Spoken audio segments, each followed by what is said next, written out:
हडपसर विधानसभा मतदारसंघातून नोव्हेंबर 2024 ही निवडणूक मी लढवली होती। या निवडणुकीमध्ये मतदार यादी असेल किंवा एकूणच निवडणूक ईव्हीएम मशीनच्या संदर्भातले व्हीव्हीपॅटच्या संदर्भातले माझे काही आक्षेप होते ते आम्ही राज्य निवडणूक आयोगाकडे त्याचबरोबर केंद्रीय निवडणूक आयोगाकडे त्या संदर्भात दाद मागितली होती। गेल्या वर्षी त्याच्यातल्या संशयास्पद असणाऱ्या 27 मशीनचे पैसे साधारण 12,74,000 रुपये आम्ही भरले होते। पण त्यानंतर निवडणूक आयोगाने या मशीन्स मोजल्या जातील पण त्या मॉकपोल करून म्हणजे पूर्वीचं मतदान इरेज करून ते मोजलं जाईल अशा प्रकारे आम्हाला पत्र दिलं होतं। त्या संदर्भात आम्ही आक्षेप नोंदवला। काही लोक सुप्रीम कोर्टामध्ये गेले आणि त्याच्यानंतर आता आम्ही जे म्हणणं मांडलं होतं त्याच्या संदर्भातला एक निकाल लागलेला आहे। त्यानुसार येणाऱ्या 25 जुलैपासून म्हणजे येणाऱ्या शुक्रवारपासून आमच्या हडपसर विधानसभा मतदारसंघातल्या 27 मशीनची मोजणी होणार आहे। याच्यामध्ये जे मतदान आमच्या ईव्हीएममध्ये नोंदवले ते असेल, व्हीव्हीपॅट असेल, हे आमच्यासमोर मोजलं जाणार आहे।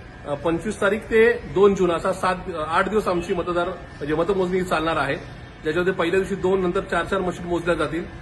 ईव्हीएम आम्हाला हे पुन्हा एकदा मतमोजणी करून दाखवणार आहे।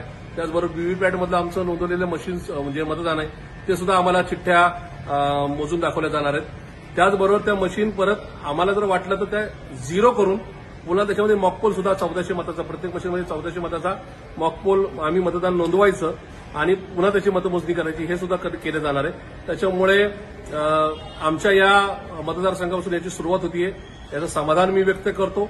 योग्य तो काय जे काय निकाल असेल किंवा काय चुकीचा प्रकार घडला असेल तर निश्चित त्या मतमोजणीमध्ये या ठिकाणी समोर येईल। त्याच्यामुळे भारतीय संविधान असेल, माननीय सुप्रीम कोर्ट असेल आणि केंद्रीय निवडणूक आयोग यांचे मी मनापासून आभार मानत असताना याच्यामध्ये अनुकूल ते निकाल येईल असे या ठिकाणी विश्वास